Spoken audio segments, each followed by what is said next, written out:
नमस्कार साथियों, आपका यूपीपीसीएस हिंदी मीडियम चैनल में स्वागत है।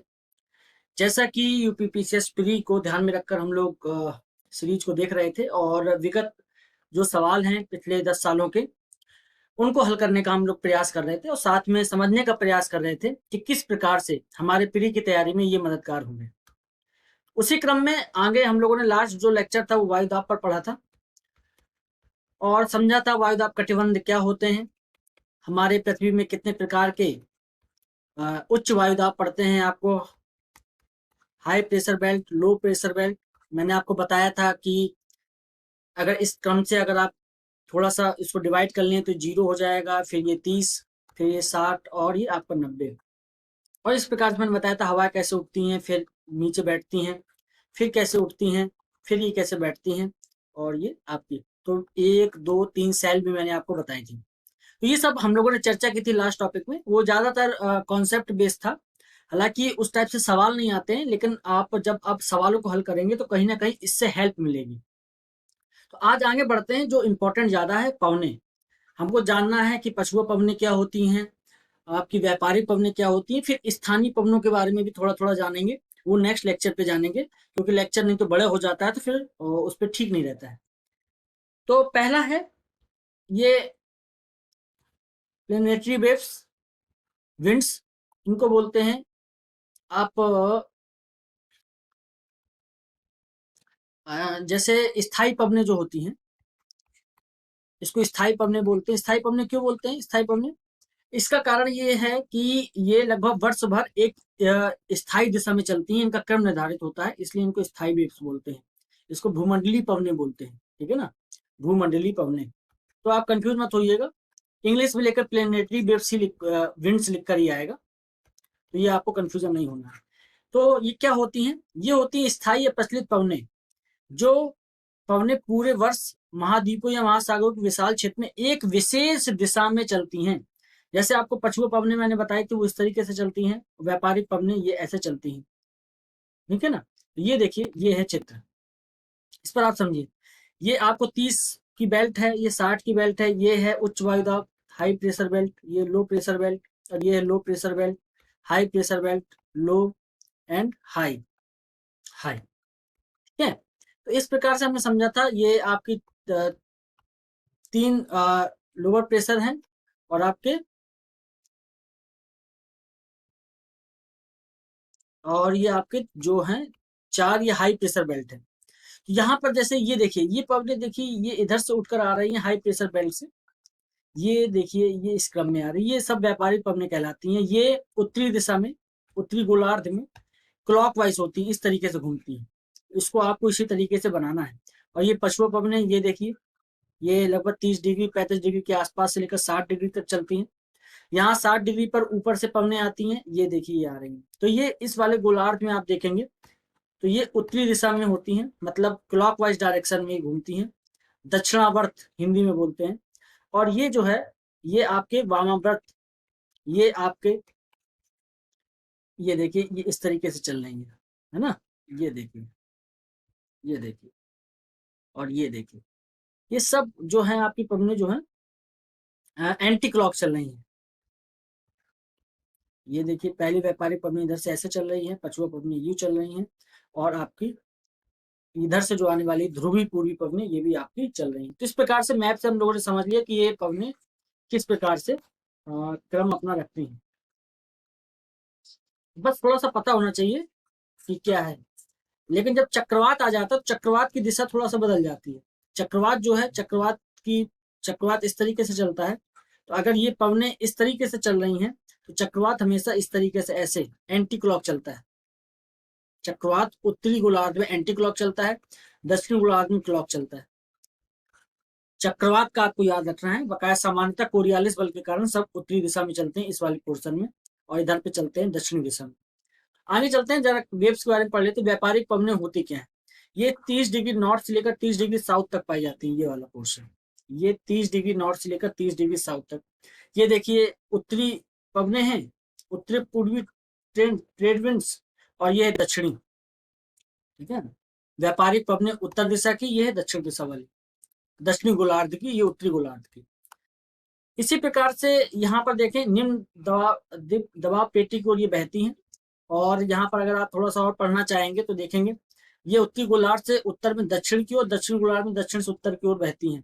तो ये थोड़ा सा आप समझ लीजिएगा, दिशा आपको पता है। इस तरीके से जब आप काउंट करेंगे तो ये क्लॉकवाइज बोल रहा है और ये बोल रहा है एंटी क्लॉक। बस आपको थोड़ा सा दिमाग लगाना है, हर चीज पर इस तरीके से नहीं करते। और लेकिन कोरियोलिस बल के प्रभाव के कारण फेरेल का एक नियम था कि ये अपने दाएं ओर घूम जाएंगी और बाएं ओर घूम जाएंगी, तो उसी को कोरियोलिस प्रभाव होता है। कोरियोलिस प्रभाव ये कहाँ से उत्पन्न होता है? पृथ्वी के घूर्णन के कारण। पृथ्वी अपने जो उसकी पोजीशन होती है उस पर वो लगातार घूम रही होती है, इस वजह से इन्हें ईस्टर्लीज बोलते हैं। क्यों ईस्टर्लीज बोलते हैं? ये देखिए, यहाँ ईस्ट दिशा है, यहाँ वेस्ट दिशा है। पृथ्वी इस तरीके से चल रही है और पवनें इस तरीके से चल रही है, तो ईस्ट की दिशा से ये आती है, तो इनको ईस्टर्लीज बोलते हैं। और पछुआ पवनों को, ये वाली जो पवनें हैं, इनको वेस्टर्लीज बोलते हैं। यहाँ पर ये गर्म हो जाती हैं, गर्म हवाएं होती हैं ये। और एक चीज जो मैं इसमें समझाने वाला तो ये था, ये देखिए, ये मैंने थोड़ा सा पोजीशन बनाई है, ये करीब 30 के आसपास है। आपको ये येलो वाली जो दिखाई दे रही है, ये इधर वाली, ये सब व्यापारिक पवनें। ये देखिए व्यापारिक पवनें आ रही, तो जब ये पूरब की दिशा से आ रही हैं तो आप ये देखिए महाद्वीप बने हुए हैं ये, ठीक है। तो ये जब इधर से आती हैं तो समुद्र के ऊपर से चलकर आती हैं, तो अपने साथ ये बहुत बड़ी मात्रा में जलवाष्प ले लेती हैं। और ये जलवाष्प लेकर आती हैं तो उत्तरी जो क्षेत्र पड़ता है सबका, पूर्वी क्षेत्र महाद्वीपों का, वहां ये वर्षा करती हैं। वर्षा करते करते करते करते आगे बढ़ेंगी, काफी वर्षा कर चुकी होती, पानी ज्यादा बचता नहीं, तो इस वाले क्षेत्र में जो पश्चिमी क्षेत्र होता है यहाँ पर फिर पानी की मात्रा कम हो जाती है, पानी नहीं बरसाती। ये वेस्टर्लीज ईस्टर्लीज मतलब व्यापारिक पवनों की वजह से है। ऐसे यहाँ पछुआ पवनें देखें तो पछुआ पवनें इस तरीके से चलती हैं। तो ये जो महाद्वीप होते हैं उनके वेस्ट भाग में ज्यादा वर्षा करती हैं, ईस्ट भाग शुष्क रह जाता है, वहां पानी कम मिलता है या बिल्कुल नहीं मिलता। ऐसे यहाँ पर देखें तो इस तरफ पानी नहीं मिलेगा आपको, इस तरफ बहुत पानी मिलेगा। इधर पानी मिलेगा, इधर पानी नहीं मिलेगा। पवनों की वजह से भी पानी नहीं मिलता है। और साथ में यहाँ पर आप जानते हैं हम्बोल्ट की एक जलधारा बहती है, ठंडी जलधारा, तो जिसकी वजह से यहाँ जो दशाएं हैं वो प्रति चक्रवाती हो जाती हैं। प्रति चक्रवाती दशाओं का मतलब होता है वहां मौसम काफी ठंडा हो जाता है, और बरसात होने के लिए ठीक ठाक मौसम चाहिए आपको, गर्म मौसम चाहिए। क्योंकि जब हवा ऊपर उठेगी, जब वो संघनन करेगी, और जलवाष्प पर जब संघनन होगा, संघनन होने के पश्चात जो जलवाष्प बूंदों में बदलेगी, और फिर वो बूंदों के रूप में, बारिश के रूप में हमको वर्षा के रूप में जल प्राप्त होता है। तो ये सब चीजें मैं आपको बता रहा था कि जो आपके महाद्वीप का ईस्ट पार्ट है और महाद्वीप का वेस्ट पार्ट है, तो वेस्ट पार्ट में पछुआ पवनों का प्रभाव रहता है, ईस्ट पार्ट में व्यापारिक पवनों का। लेकिन ये होता कहाँ पर है? ये 30 डिग्री तक होता है। तो 30 डिग्री तक ज्यादातर पानी आपको मिलेगा पूर्वी क्षेत्र में, और 30 डिग्री के ऊपर जाएंगे तो ज्यादातर पानी आपको बरसता हुआ मिलेगा पश्चिमी क्षेत्र में, क्योंकि वहां पछुआ पवनों का प्रभाव रहता है। वही चीजें यहाँ पर ये लिखी हुई हैं कि महाद्वीपों के पूर्वी किनारे पर ये भारी वर्षा करते हैं, जबकि पश्चिमी किनारे व्यवहारिक रूप से शुष्क हो जाते हैं। यही कारण कि देखिए यहाँ पर जो है ना थार का मरुस्थल पाया जाता है पश्चिमी क्षेत्र में, है ना। और मानसूनी पवनों का भी प्रभाव रहता है थार के मरुस्थल में, वो भी एक कारण है, पवने भी एक कारण है। और साथ में अगर यहाँ ठंडी गर्म कोई जलधारा है तो वो भी एक कारण बन जाएगी बरसात ना होने के लिए। तो बहुत सारे कारण मिलकर किसी चीज को उत्पन्न करते हैं, केवल एक कारण नहीं। तो ये आपको याद रखना है, कंफ्यूजन होने की जरूरत नहीं है, कारण ढेर सारे हो सकते हैं। महासागरों में पूर्वी किनारे पर व्यापारिक पवनें ठंडी महासागरीय जलधाराओं के संपर्क में आती हैं, तो वहां अधिक वर्षा नहीं करती हैं। तो ठंडी जलधाराएं जब हो जाएंगी वहां पर, तो वर्षा अधिक नहीं करेंगी। कारण क्या है कि हवा को अगर वर्षा करनी है तो गर्म हवा जब रहती है तो जलवाष्प सोखने की क्षमता उसकी ज्यादा रहती है। वो सोखने के पश्चात जब ऊपर की ओर बढ़ती है, क्षोभ मंडल की दिशा की ओर, तो ऊपर जाते जाते उसका संघनन होता है, और वो जलवाष्प जो है बूंदों में बदल जाती है, फिर बूंद के रूप में हमको वर्षा प्राप्त होती है। यही सब चीजें हैं यहाँ पर। एक ITCZ मैंने आपको पिछले बार भी बताया था, इंटर ट्रॉपिकल कन्वर्जेंस जोन। आप देखते हैं यहाँ पर ये वाला जो क्षेत्र है, थोड़ा सा इरेज कर लेते हैं तो थोड़ा सा अच्छे समझ में आ जाएगा। ये देखिए, ये है, इधर से व्यापारिक पवनें आ रही हैं, इधर से व्यापारिक पवनें आ रही हैं। ये दोनों इस वाले क्षेत्र में मिलती हैं, लगभग 0 से लेकर 5 ऊपर 5 नीचे, 5 नॉर्थ 5 साउथ, ठीक है। तो ये मिलती है, तो इस वाले क्षेत्र पर ये मिल जाती हैं, लेकिन यहाँ इतना गर्म रहता है, ये मिलते ही ऊपर की ओर उड़ जाती हैं, काफी गर्म रहता है यहाँ पर। तो इसलिए सामान्यतः इस क्षेत्र में जो है विषुवत क्षेत्र में शाम को 4 बजे के बाद हर लगभग लगभग बरसात होती ही होती है। यहाँ का मौसम बड़ा चिपचिपा रहता है, जलवाष्प बहुत रहती है यहाँ पर। तो ये तेजी से उड़ जाती है ऊपर की ओर। अब और यहाँ पर जो वायु है उसका निम्न वायुदाब क्षेत्र बन जाता है। जब हवा होगी ही नहीं तो निम्न वायुदाब वहां पर बन जाएगा। तो ये जो क्षेत्र जहाँ पर ये मिल रही है, कन्वर्जेंस का मतलब होता है मिलना, तो ये यहाँ पर कन्वर्ज हो जाती है। तो वही चीज यहाँ पर बताया गया है। ये अभिसरण रेखा पर जहाँ ये मिलती हैं वो ऊपर उठते हैं, भारी वर्षा का कारण बनते हैं। मैंने आपको बताया कि हवा अगर ऊपर उठी गर्म होकर तो वो अपने साथ जलवाष्प अगर उसके साथ अपने साथ जलवाष्प लेकर जाती है तो संघनन करेगी। संघनन के पश्चात बूंदों के रूप में बरसात हमको प्राप्त होती है। ये लगभग 15 से 25 किलोमीटर की रफ्तार से चलती हैं। गर्मियों की तुलना में सर्दियों में ये अधिक गति होती है। ये आपको याद रखना है कि गर्मियों में की तुलना में सर्दियों में अधिक गति क्यों होती है व्यापारिक पवनों की। वो भूमि की तुलना में समुद्र पर अधिक स्पर्श होती है, ये भी आपको पता होना चाहिए। भूमि पर क्यों? भूमि को मैंने आपको बताया था कि जल्दी गर्म और ठंडे होते हैं, है ना। तो उसका जो स्थानीय प्रभाव रहता है उसका भी प्रभाव यहाँ देखने को मिलता है। जल्दी गर्म हो जाएगा मैदान, और जो महाद्वीप है वो जल्दी गर्म हो जाएगा, चट्टाने जल्दी गर्म हो जाएंगी और जल्दी ठंडी हो जाती है। तो इससे बड़ा प्रभाव पड़ता है, तो इसलिए वहां पर थोड़ा सा विचलन देखने को मिलेगा। लेकिन समुद्र में क्या रहता है, तापमान लगभग लगभग बराबर रहता है, तो वहां पर विचलन की संभावना कम होती है। और यही कारण है कि जब दक्षिणी गोलार्ध में जाएंगे तो यहाँ पर भूखंड कम है थोड़ा सा। यहाँ पर महाद्वीप ज्यादा पाए जाते हैं। यूरोप मिलेगा, अमेरिका मिलेगा, आपको यूरेशिया मिलेगा, भारत भी मिलेगा पूरा। और बहुत मतलब महाद्वीप यहाँ पर बहुत सारे हैं, यहाँ पर इसके सापेक्ष कम है। इसलिए दक्षिणी गोलार्ध में ज्यादा अच्छी स्थिति देखी जा सकती है पवनों के हिसाब से। वहां पर स्थायी पवनें स्पष्ट दिखाई देती है। इसी प्रकार से आगे देखें पछुआ पवनों के बारे में। ये भी मैंने बताया, पछुआ पवनें ये हैं, देखिए ये 30 से 60 के बीच में ये पछुआ पवनें हैं। यहाँ पर जाएंगे तो ये एंटी क्लॉक है, यहाँ पर जाएंगे तो क्लॉक वाइज है। ये है, ये कोरियालिस बल के कारण यही है। देखिए एंटी क्लॉक और क्लॉक, ये एंटी क्लॉक है कि ये क्लॉक वाइज हो गया। चूंकि ये गर्म क्षेत्रों से ठंडे क्षेत्रों में बहती हैं, आप जानते हैं 30 डिग्री से 60 डिग्री की ओर जा रही हैं, तो महाद्वीप के पश्चिमी हाशिए पर, अभी मैंने आपको समझाया ना पश्चिमी, ये देखिए ये वाला जो क्षेत्र है, ये जो नीली वाली रेखाएं हैं, ये देखिए पछुआ पवनें हैं। ये पश्चिमी क्षेत्र पे जाती है ना, इस वाले क्षेत्र में देखिए पश्चिमी क्षेत्र जो ये पश्चिमी क्षेत्र, ये पूर्वी महाद्वीप का पूर्वी भाग है, ये पश्चिमी है, ये उत्तरी भाग है, ये दक्षिणी भाग है। ठीक है, तो ये आपके जो पश्चिमी तट होता है वहां पर वर्षा ज्यादा करती है और पूर्वी तट पर ये वर्षा कम करती चली जाती है। समशीतोष्ण भूमि में चक्रवातों प्रति चक्रवात उत्पन्न होने के लिए ये कारण भी बनती है। भी मैंने आपको समझाया था कल शीतोष्ण चक्रवात के बारे में, लास्ट जो लेक्चर हुआ था हमारा, 1-2 लेक्चर में, तो उसमें हम लोगों ने शीतोष्ण चक्रवात समझाया था। मैंने आपको बताया था कि जब ठंडी हवा गर्म हवा के क्षेत्र में प्रवेश करती है तो गर्म हवा ठंडे प्रदेश में पहले जाती है, फिर ठंडी जो हवा रहती है वो गर्म हवा को आसानी से ऊपर उठा देती है क्योंकि वो हल्की होती है। तो यही जो चीजें हैं आप यहाँ पर ये पैदा होती है। कारण क्या है, पछुआ पवनें गर्म है और ऊपर से जो पवनें आ रही है वो ठंडी है। ठंडी पवनें इन पछुआ पवनों को ऊपर उठा देती है और यही कारण है 60 डिग्री के आसपास निम्न वायुदाब बनता है, क्योंकि यहाँ की पवनें उठा देती है। और इन पवनों के पीछे काफी लड़ाई होती है, काफी बड़ा बड़ा विस्तार होता है और इसी वजह से यहाँ पर वाताग्र की उत्पत्ति होती है। इसी वाताग्र को सम शीतोष्ण या शीतोष्ण चक्रवात का नाम दिया है हम लोगों ने, जो हमने पढ़ा था लास्ट लेक्चर में। और अगर आप इंडिया की स्थिति देखें तो इंडिया करीब यहाँ 28-30 के आसपास आ जाता है जब सूर्य मकर रेखा पर होता है, मतलब इस तरफ। तो यहाँ पर जो 23 डिग्री है वो लगभग लगभग आभासी रूप से खिसक कर, जो यहाँ तक मान लीजिए अगर ठंडक मिलती थी तो ये आभासी रूप से खिसक कर थोड़ा सा भारत के ऊपर आ जाती है। तो यहाँ से जो समशीतोष्ण चक्रवात है, वाताग्र है, तो इस भूमध्य सागर से पानी लेकर भारत की ओर वर्षा करता है, तो इसको ठंड की बरसात बोलते हैं। आपने देखा होगा बहुत सारा कोहरा जमा रहता है जनवरी में।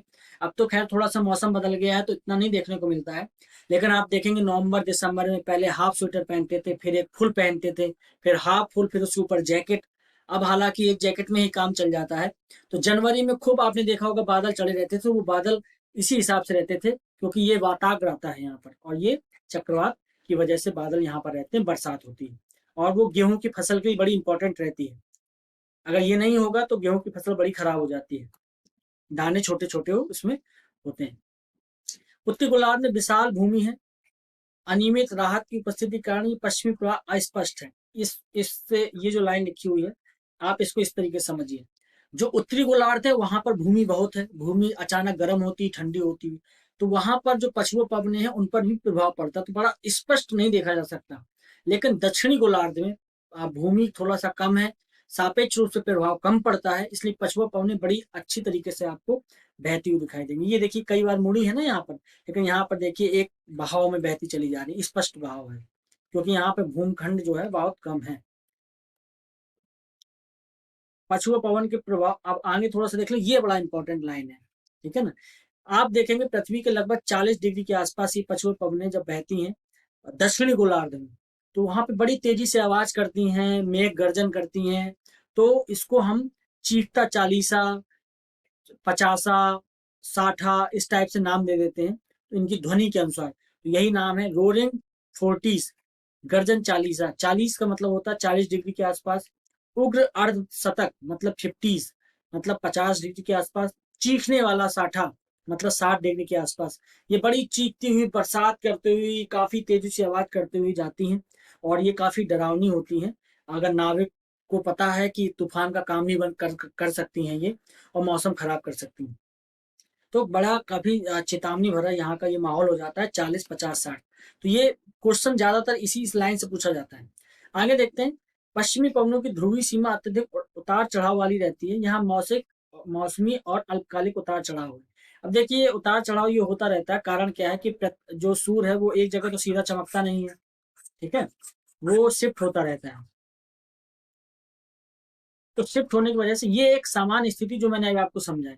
सूर्य मान लीजिए 0 डिग्री पर है, सूर्य अगर इस तरफ शिफ्ट होगा, मान लीजिए सूर्य यहाँ चमक रहा है, तो इसके सापेक्ष 23.5 डिग्री ये, 23.5 डिग्री ये, यहाँ तक ये तापमान लगभग लगभग आपको सूर्य के प्रभाव से समझ में आएगा। लेकिन जब सूर्य इस तरफ आ जाएगा तो इसकी ये जो लाइन है आभासी रूप से थोड़ा सा और खिसक आएगी नीचे, तो पछुआ पवनें भी नीचे से और उत्पन्न होंगी, तो काफी स्पष्ट हो जाता है सर्दियों के समय, और ऊपर वाली जो ठंडी हवाएं आ रही हैं उनका भी प्रभाव बढ़ने लगता है। तो ये सूर्य की शिफ्टिंग की वजह से ऐसा देखने को मिलता है।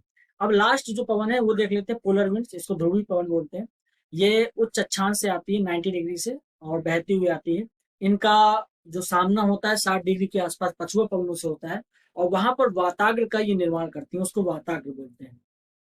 और उसको हम लोग अपनी भाषा में जब चक्रवात पूरा निर्माण हो जाता है वातावरण की कंडीशन के हिसाब से, चक्रवात की कंडीशंस अगर फुलफिल हो रही हैं, तो वहां पर आपको टेम्परेट साइक्लोन देखने को मिलेगा। ये ध्रुवीय पवनों और पछुआ पवनों के कारण ही ऐसा होता है, क्योंकि एक पवन गर्म है और एक पवन ठंडी है, तो तापक्रम के अनुसार केवल एक ही वातावरण बनता है, उसका नाम है शीतोष्ण वातावरण, शीतोष्ण चक्रवात, ठीक है। ये आपको, ये बहुत विनाशकारी नहीं होते, बहुत आराम आराम से काम करते हैं। लेकिन जो उष्ण कटिबंधीय चक्रवात होता है जिसको हम ट्रॉपिकल साइक्लोन बोलते हैं, जिसका नाम विली विली है, आपको साइक्लोन बताया, आपको हरिकेन बताया, टाइफून बताया, तो ये जो नाम है ये बड़े जो उष्ण कटिबंधीय चक्रवात के नाम है, तो ये काफी खतरनाक होते हैं, काफी नुकसान करते हैं। ये कोरियालिस बल के कारण, यही मैंने बताया, क्लॉकवाइज रहती है। कोई भी पवने हैं वो क्लॉकवाइज ही रहेंगी उत्तरी गोलार्ध में, और दक्षिणी गोलार्ध में एंटी क्लॉक। ये ध्रुवों से निकलती है इसलिए बहुत ठंडी है, और ये अपेक्षाकृत गर्म क्षेत्र को प्रभावित होती है, इसलिए अधिक वर्षा नहीं करती है। देखिए ठंडी हवा जो होती है उसके अंदर वाष्प सहने की क्षमता कम होती है, तो जब वाष्प ही नहीं होगा तो बरसात कैसे होगी, जलवाष्प तो होना चाहिए बरसात के लिए, तो इसलिए ये पवने बरसात नहीं करती हैं। पछुआ पवने समुद्र के ऊपर से जाती हैं, गर्म भी होती हैं, तो वो जलवाष्प को सोख लेती हैं समुद्र से और बरसात करती हैं। इसी प्रकार से ये पवने चक्रवातों को जन्म देती हैं, यही मैंने अभी आपको समझाने का प्रयास किया। अब जल्दी से सवाल देख लेते हैं, इससे बड़ा आपको स्पष्ट हो जाएगा। निम्न अक्षांशों में से आप हॉर्स अक्षांश से संबंध करेंगे। मैंने कल आपको समझाया था हॉर्स अक्षांश का मतलब क्या होता है। उसका मतलब ये होता है लगभग 30 डिग्री के आसपास, आप जानते हैं हाई प्रेशर बेल्ट बनती है, तो वहां पर जलयान की जो गति तेज कम हो जाती है, तो उन गति को बढ़ाने के लिए कई जो पुराने नाविक हुआ करते थे बहुत प्राचीन समय में, जब मशीनों का निर्माण नहीं होता, मशीनों से ये जलयान नहीं चलते थे, तो वहां पर कुछ जो घोड़े होते थे, अगर वो ला रहे हैं वहां से तो वो उसको फेंक देते थे वहीं पर, तो इसको हॉर्स अक्षांश कहते हैं। ये 30 डिग्री के आसपास होता है, तो ये इसका आंसर हो जाएगा, ठीक है। वायुदाब सबसे कम होता है कब से सबसे कम वायुदाब का मतलब क्या है? वहां पर सबसे कम वायुदाब कब होगा? जब वहां पर गर्म बहुत होगा। तो गर्म सबसे ज्यादा इन 4 ऋतुओं में सबसे ज्यादा कब होता है? ग्रीष्म ऋतु में। तो ये आंसर हो जाएगा। ठीक है ना। क्वेश्चन सीधे डायरेक्ट मिल जाए आपको ऐसा जरूरी नहीं है, आपको थोड़ा सा दिमाग लगाना पड़ेगा। गरजती चालीसा, देखिए चालीसा। पचासा, चीखता साठा क्या है? दक्षिण गोलार्ध में पश्चिमी पवन, इसको पछुआ पवने भी बोलते हैं। और ये वेस्ट से बहती हैं, मतलब इस साइड से, इसको वेस्टर्लीज भी बोलते हैं। ये भी आपको पता होना चाहिए। और व्यापारिक पवनों को ईस्टर्लीज बोलते हैं। ठीक है, ये आपको पता होना चाहिए। आंसर होगा। आगे चलते हैं। विश्व के किस समुद्री क्षेत्र में लंबी चालीसा पवन ने प्रवाहित होती है? तो लंबी चालीसा या गरजती चालीसा किस में है? तो कैरेबियन सागर, ये आप देखेंगे तो कैरेबियन सागर उत्तरी गोलार्ध में पड़ता है। उत्तरी सागर ये भी उत्तरी गोलार्ध में पड़ता है। कोरल सागर, ये भी इसकी लोकेशन आप देखेंगे तो ठंडे प्रदेश में, बिल्कुल अंटार्कटिका के आसपास कहीं पड़ेगा ही। ठीक है। इसकी लोकेशन जरा देख लेंगे हम लोग। ये हिंद महासागर जो है, इस हिंद महासागर का कुछ पोर्शन अरब सागर है, बंगाल की खाड़ी, और ज्यादातर भाग इसका आपके साउथ में, मतलब आप मॉरिस, मेडागास्कर के आसपास पड़ता है भारत के। आप देखेंगे तो ये इधर तक तो आपकी विषुवत रेखा है, इसके बाद नीचे ज्यादातर भाग पड़ता है। तो यहाँ वेस्टर्लीज आपको देखने को मिलेंगे, तो इसका आंसर भी हो जाएगा। ठीक है। कोरल सागर की लोकेशन अभी देख लेंगे हम लोग। अच्छा, थोड़ा सा गलत डाल दिया था मैं। ये देखिए ऑस्ट्रेलिया के पास ये है कोरल। यहाँ पर आपको मैंने पढ़ाया था कोरल सीज पे। यहाँ पर आपके कोरल रीफ पाई जाती है, पूरी अवरोधक भित्ति कोरल की, बहुत बड़ी, करीब आपको 1400-1500 किलोमीटर की मिलेगी। ये कोरल भित्ति है आपकी। ठीक है। यहाँ पर उसका एक राज्य है क्वींसलैंड, यहाँ पर ये कोरल सी है। तो कोरल सी पर ये वेस्टर्लीज नहीं मिलती, तो यही यहाँ पर है, ये हिंद महासागर में देखने को मिलेंगी। चलिए आगे बढ़ते हैं। पवनों का मौसमी उत्क्रमण, मानसून। मानसून की परिभाषा होती है मौसम के अनुसार बदल जाती है, मौसम के अनुसार इनका परिवर्तन आता है। तो ये कहाँ पर आपको मिलेगी? मानसून जलवायु, मानसून जलवायु पर। जब जलवायु वाले पे भी पढ़ेंगे तो वहां पर इसको पूरी तरीके समझेंगे। यहाँ पर सवाल आया था मौसमी उत्क्रमण किसका प्रारूपीय अभिलक्षण है? किस पवनों का है? मानसूनी। क्योंकि मानसून जो है एक निश्चित समय में आते हैं और उसको उस समय के अनुसार ये अपने आपकी जो दिशा दशा है उसको बदल देते हैं। ठीक है। तो वो मानसून कहलाता है। भारत में मानसूनी जलवायु पाई जाती है, ये याद रखिएगा। उच्च दाब क्षेत्र में भूमध्य सागर की ओर चलने वाली पवन होती है। भूमध्य सागर की लोकेशन मैंने आपको बताई थी। ये जैसे अगर आप इसको, आप पर ये आपका यूरोप हो गया ऊपर, और ये आपका हो गया अफ्रीका। तो लगभग उच्च दाब क्षेत्र से भूमध्य सागर की ओर चलने वाली उच्च वायु दाब करीब यहाँ पड़ता है हमारा 30 से 40 के आसपास। यहाँ से तो यहाँ पर चलने वाली जो पवनें होती हैं उसको हम लोग कहते हैं, व्यापारिक पवनें। ये कुछ इस तरीके से होती है, इन पे व्यापारिक पवनें रहती हैं। ठीक है। सामान्य दशा में व्यापारिक पवनें रहती हैं, तो इसका नाम हो जाएगा व्यापारिक पवनें, आंसर हो जाएगा। ये याद रखिएगा। दक्षिणी गोलार्ध में पवन के बाईं ओर विचलन क्यों होता है? वामावर्त क्यों हो जाती है? तो मैंने आपको बताया था, कोरियालिस बल के कारण। अगर यहाँ कोरियालिस दिया होगा तो वो सही हो जाएगा। और कोरियालिस बल किसके कारण उत्पन्न होता है?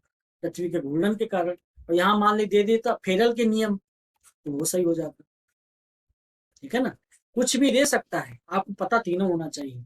कोरियालिस बल के कारण और फेरल का नियम के कारण, और ये दोनों किसके कारण होता है? पृथ्वी के घूर्णन के कारण।